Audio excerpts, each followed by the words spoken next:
এখানে আগুনটা লেগেছে 14 তারিখ। এখানে একটা বিল্ডিং আছে, এটাতে ছিল গার্মেন্টসের কেমিক্যাল, আরেকটা বিল্ডিং ছিল গার্মেন্টসের ডাইং অথবা গার্মেন্টসের যেই টেক্সটাইল গুডস ছিল।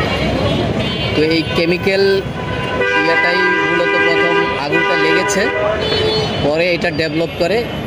যেহেতু যেই পাশটায় এই বিল্ডিংটা এই পাশে জানালা ছিল, এই জানালা যখন ভিতরে আগুনটা লেগে ভিতরে যে অক্সিজেন যখন হয়ে গেছে, কমে গেছে, তখন এই জানালা দিয়ে ফ্লেমটা বের হয়ে এই যে গার্মেন্টসটা আছে, গার্মেন্টসের এখানে ফ্লেম এবং স্মোক সব এখানে ঢুকে যায়। এবং যেহেতু কেমিক্যাল, এই স্মোক ছিল বিষাক্ত মতো, এতে করে এই গার্মেন্টসের এইখানে যারা ছিল তারা অনেকেই অজ্ঞান হয়ে যায় এবং মারা যায়। 16 জন মারা যায় ওই দিনই।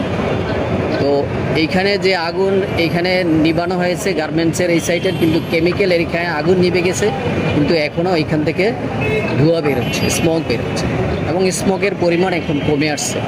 যেহেতু ওনারা কাজ করতেছেন, স্মোকের পরিমাণ কমে আসছে।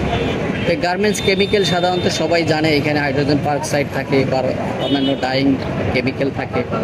এগুলা অতটা টক্সিক না, কিন্তু যেহেতু এখানে ফায়ার লেগেছে, ফায়ারের ফলে এটা টক্সিক হয়ে গেছে। টক্সিকে যেমন এখানে মেবি সালফার ডাইঅক্সাইড আছে, নাইট্রিক অক্সাইড আছে। তো যে এলিমেন্ট আছে, এলিমেন্টারি গ্যাস এখানে ক্রিয়েট হচ্ছে। গ্যাস ক্রিয়েট হতে এগুলা মোটামুটি টক্সিক। আমরা শুনেছি 2-1 জন এখানে কাছাকাছি যাওয়াতে, মাছ ধরা যাওয়াতে অজ্ঞান হয়ে গেছে। এটাই ছিল এখানের। এখনও এটা আছে, দোতলা মোটামুটি কমপ্লিট হয়ে গেছে, এখন নিচতলায় কিছু আছে, ওইখান থেকে ধোঁয়া বেরোচ্ছে। ওনারা এটার প্রপার অ্যাকশান নিচ্ছে, পানি দিয়ে এটা মোটামুটি ডাইলুশন করে ফেলছে। আশা করি আগামীকালের মধ্যে এই ধোঁয়াটা কমে যাবে। এবং এটা যেহেতু অল্প এরিয়াতে, আশেপাশে মানুষের না, ইন্ডাস্ট্রি বন্ধ, এই জন্য এটা সারফেসে এসে দূরে ডাইলুশন হয়। যেমন আমরা এখানে আছি, এখানে কিন্তু টের পাচ্ছি না, বেশি দূরে না, খুব কাছে গেলে এই কেমিক্যালটার পাওয়া যায়, স্মেলটা। আমি যখন গেলাম তখন কিছু স্মেল পাওয়া যায়, হ্যাঁ, স্মেল পাওয়া যায়। তো কাছাকাছি এখন না যাওয়াই ভালো, এটা যখন কমে যাবে তখন এটা যেতে পারে। স্যার, আপনি তো পুরো জায়গাটা পরিদর্শন করে দেখলেন যে এই যে একটা ঘনবসতিপূর্ণ জায়গাতে যে এরকম কেমিক্যালের গোডাউন, এর কারণে কী হতে পারে তা তো আমরা ইতিমধ্যে দেখলাম। তো পরিদর্শন করে আপনার কাছে এখন অবজারভেশনটা কী মনে হয়েছে? পরিদর্শন করে আমরা যখন হ্যাজার্ড বলি, হ্যাজার্ডের বিভিন্ন টাইপ আছে। এটি হলো মানুষ্য সৃষ্ট দুর্যোগ, হ্যাজার্ডের বাংলা হলো দুর্যোগ। এই মানুষ্য সৃষ্ট দুর্যোগ, এইটা একটা ঘনবসতিপূর্ণ এলাকা এবং এটা পুরা রেসিডেন্সিয়াল এরিয়া। এর মাঝে এইখানে কিছু আমাদের ইন্ডাস্ট্রিয়াল এরিয়া আছে, এবং ইন্ডাস্ট্রিগুলো অত মানসম্পন্ন না। বিল্ডিংগুলা এখানে ইন্ডাস্ট্রি কি, যে বিল্ডিংগুলোতে এখানে ইন্ডাস্ট্রি গড়ে উঠছে, এই বিল্ডিংগুলো এখানে থাকারই কথা না, এই লেভেলের বিল্ডিং।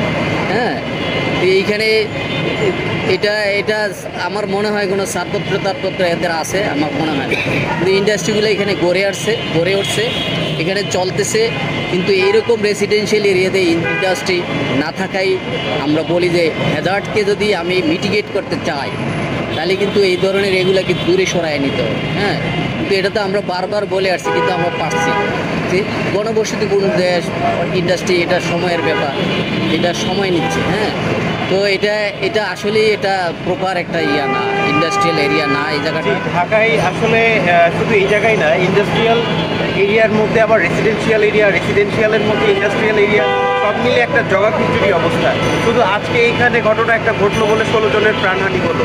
তো ঢাকায় এইরকম আসলে অসংখ্য জায়গা আছে যে জায়গাগুলো অত্যন্ত ঝুঁকিপূর্ণ, কেমিক্যাল হোক বা অন্য কোনো ইন্ডাস্ট্রির কারণে ওই জায়গার জনজীবন অত্যন্ত ঝুঁকিপূর্ণ।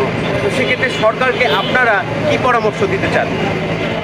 সরকারকে আমাদের পরামর্শ সবসময়, এগুলো কিন্তু কন্টিনিউয়াসলি আলোচনা হয়, একেবারে ডেভেলপড হয় না তা না।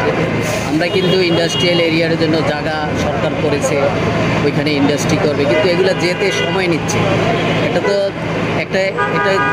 মানে উন্নয়নশীল দেশ, এখানে কিন্তু আমাদের কর্মক্ষম জনগোষ্ঠী অনেক, এবং এগুলো অনেক আগে ডেভেলপড হয়ে গেছে।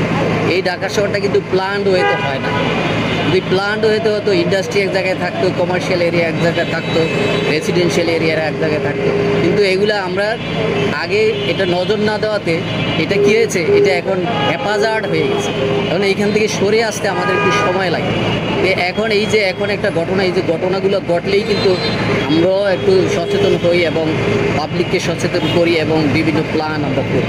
তো এই ঘটনায় হয়তো তদন্ত কমিটি হয়েছে, তারা রিপোর্ট দিলে হয়তো এইখানে এই ইন্ডাস্ট্রিয়াল এরিয়া এটাকে ডেভেলপ করা হবে অথবা এখান থেকে সরিয়ে নেওয়া হবে। তাতে আগেই বলা হয়েছে কেমিক্যাল গোডাউন থাকতে পারবে না রেসিডেন্সিয়াল এরিয়াতে, কিন্তু এখানে থেকে গেছে। অনেক লোক তো ম্যানেজ করা কঠিন।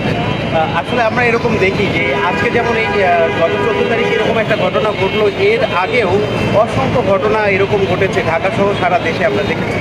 কিন্তু এইখানে আমরা জানি যে একটা যখন কোনো বড় বিল্ডিং করা হয় তখন এখানে ফায়ার সার্ভিসের একটা টিম পরিদর্শন করে, কিংবা কোনো একটা কলকারখানার ক্ষেত্রে আমরা জানি যে কলকারখানা পরিদর্শন অধিদপ্তর আছে, এরকম বেশ কিছু কনসার্ন মিনিস্ট্রি আসলে আছে। তো সেক্ষেত্রে কি আপনারা মনে করেন যে এই মিনিস্ট্রিগুলোর মধ্যে যে কম্বাইন্ড ওয়ার্ক বা টিম ওয়ার্ক বা তাদের মধ্যে কোনো গ্যাপ আছে কিনা আসলে, যার কারণে এই ঘটনাগুলো ঘটতেছে প্রতিনিয়ত? এখন দেখেন, নূতন এখন যখন বিল্ডিং করা হয়, এখন ফায়ার সার্ভিসের ছাড়পত্র নিতে হয়, এখন রাজুকের ছাড়পত্র নিতে হয়। এখন যেই বিল্ডিংগুলো হচ্ছে এগুলো মেনেই কিন্তু হচ্ছে, কিন্তু আগের অনেক বিল্ডিং আমাদের হয়ে গেছে। এগুলা এখন তাদের বারবার নোটিশ দেওয়ার সত্ত্বেও তারা মানতেছে না, হ্যাঁ, এবং তারা যেতে পারতেছে না, এবং এই ইন্ডাস্ট্রিগুলো বন্ধ হয়ে গেলে অনেকের কর্মসংস্থানও বন্ধ হয়ে গেল। এই সব দিক বিবেচনা করেই ধীরে ধীরে কিন্তু আমরা ডেভেলপ করছি, কিন্তু আমাদের আরও একটু দ্রুত করা দরকার। কারণ যে হারে প্রাণহানি হচ্ছে এটা আসলেই কাম্য না। আমরা প্রাকৃতিক দুর্যোগের দেশ, প্রাকৃতিক দুর্যোগের ক্ষয়ক্ষতি এবং প্রাণহানি কিন্তু আমরা কমিয়ে এনেছি। এখন আমরা দেখি যে আমাদের হিউম্যান ইনডিউসড যে হ্যাজার্ড, যেটা বলি আমরা মানুষের সৃষ্ট যে দুর্যোগ, এই দুর্যোগে কিন্তু দিন দিন আমাদের লোকজন বাড়তেছে, মৃত্যু বাড়তেছে। যেমন রোড অ্যাক্সিডেন্ট, এরকম কেমিক্যাল হ্যাজার্ড, এরকম আগুনে অন্য জায়গায় আগুনের নর্মাল আগুন, বাসাবাড়িতে আগুন, সিলিন্ডারের ইয়েতে আগুন। এই যে এগুলাতে আমাদের আরও সতর্ক হতে হবে এবং আরও সচেতন হতে হবে, নাইলে কিন্তু এটা দিন দিন বাড়বে। যেহেতু আমাদের শহরে লোক সংখ্যা বাড়তেছে, তাদের বাসস্থান দিতে হয়, তাদের কর্মসংস্থান দিতে হয়, সব কিছু মিলিয়ে আমরা একটা আসলে একটা কঠিন অবস্থার মধ্যে দিয়ে যাচ্ছি। আপনাদের ধন্যবাদ, আপনারা আমাদের সাথেও কষ্ট করতেছেন প্রথম থেকেই। তো আমরা আসলে আজকে সকাল থেকে আপনারা দেখেছেন যে ভিতরে যে কেমিক্যালস আছে, আমরা চাচ্ছি যে এগুলো একটু ডাইলেশন করে আমরা ওখান থেকে বের করে দেওয়ার জন্য এই চেষ্টাটা আমরা করতেছি। আমাদের চেষ্টা অব্যাহত আছে। এখন আগের চেয়ে ধোঁয়া অনেকাংশেই কমে আসছে এবং আমাদের লোকও মাঝে মাঝে যাচ্ছে যে কোন জায়গাটায় কি অবস্থা দেখে। তো দেখে দেখে আমরা কাজ করার চেষ্টা করছি। যেহেতু কেমিক্যাল, আপনারা জানেন যে এটাতে কিন্তু সাধারণ আগুনের মতো পানি দেওয়া বা সাধারণ আগুন যেভাবে নির্বাপন করি সেভাবে কিন্তু নির্বাপন করা যাচ্ছে না। এটা একটা প্রোটোকল আছে কেমিক্যালের আগুন নির্বাপনের, সেই প্রোটোকল মেনটেন করেই আমরা কিন্তু চেষ্টা করছি কাজটা করার জন্য। তো আসলে নির্ধারিত সময় তো বলা যায় না আগুনের ক্ষেত্রে, আমরা চেষ্টা করে যাচ্ছি। দেখা যাক আমরা যতটুকু সম্ভব তাড়াতাড়ি আমরা এটা শেষ করব। এখন সবশেষ অবস্থা অনুযায়ী এই এলাকায় বসতির জন্য বা এই এলাকার জন্য কি আর কোনো ঝুঁকি আছে কিনা? বিস্ফোরণের ঝুঁকি নেই, আমরা এটা বলতে পারি যেহেতু আমরা গিয়েছি। বাট যে অবশিষ্টাংশ আছে কেমিক্যালের, যেগুলো সেখান থেকে ধোঁয়া নির্গত হচ্ছে, সেই ধোঁয়াটা টক্সিক। এটা যদি আমাদের ইনহেল করি আমরা বেশি পরিমাণে, তাইলে কিন্তু আমাদের ক্ষতি হওয়ার সম্ভাবনা থাকে। তো সে কারণে আমরা যে বলছি নির্দিষ্ট দূরত্ব, সেই দূরত্ব মেনটেন করে চলাই আমাদের উচিত। এবং আপনাদের মাধ্যমে এলাকার যারা জনগণ আছেন তাদের সবাইকে বলবো, আপনারা দূরত্ব মেনটেন করে চলেন, মাস্ক ব্যবহার করেন এবং সতর্কতার সাথে চলুন। আপনি যদি দেখেন, আপনার পিছনের দিকে দেখেন কী পরিমাণ লোক দাঁড়ায় আছে, স্বাস্থ্য কিন্তু ক্ষতি হচ্ছে সবাই। তো আসলে আমরা চাই না কেউ ক্ষতি হোক। আপনাদের মাধ্যমে আবারও অনুরোধ করছি, যারা জনগণ আছেন এলাকার, আপনারা স্বাস্থ্যবিধি মেনে একটা নির্দিষ্ট দূরত্ব মেনটেন করে চলেন, তাহলে আমরা সবাই সুস্থ থাকতে পারবো। আর আমরা আমাদের উপর যে দায়িত্ব সেটা আমরা করতেছি, করার চেষ্টা করছি। সবচেয়ে হতাহতের যে সংখ্যাটা, এটা নিয়ে একটু কিছু বলবেন? হতাহতের সংখ্যা যা ছিল তাই, আমাদের তো 16 জন মারা গেছে। বার্ন ইউনিটে কতজন আছে বা চিকিৎসাধীন? বার্ন ইউনিটের ওইটার হিসাব আসলে ওইরকম যে এখান থেকে